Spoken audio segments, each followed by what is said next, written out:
अस्सलामुअलैकुम दोस्तों।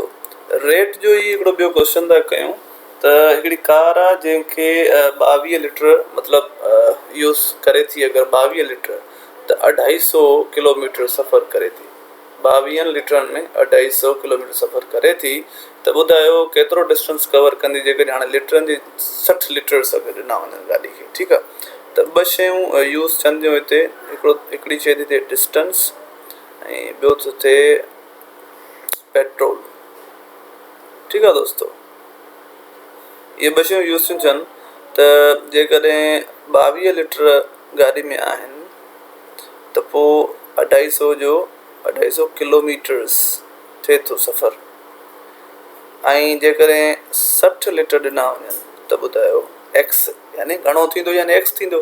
ठीकु आहे, मां तव्हांखे चयो हुयो त बाबा इहे जेके नंबर्स आहिनि सिंपली सेम करे विच में लाइन, सिर्फ़ु हिते बि हिकिड़ी लाइन ॾींदासीं, हिते बि हिकिड़ी लाइन ॾींदासीं, बाक़ी विच में इक्वल ॾींदासीं हिते। ठीकु आहे, यानी हिकिड़ी फ्रैक्शन थी वेंदी 250 अपान एक्स ऐं हिते थी वेंदो 22 अपान 60।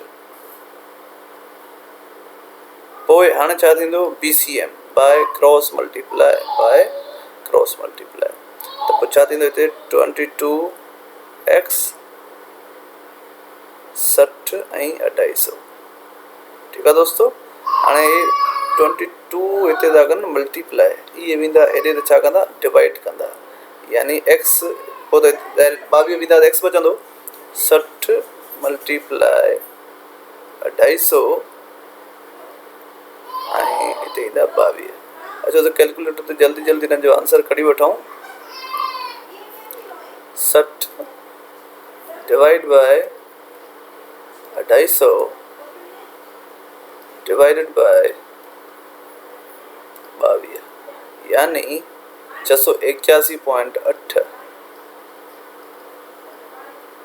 जेकॾहिं लीटर्स में आहे सिधो सिधो राउंड ऑफ करे चऊं त ये थी वेंदो 682 किलोमीटर।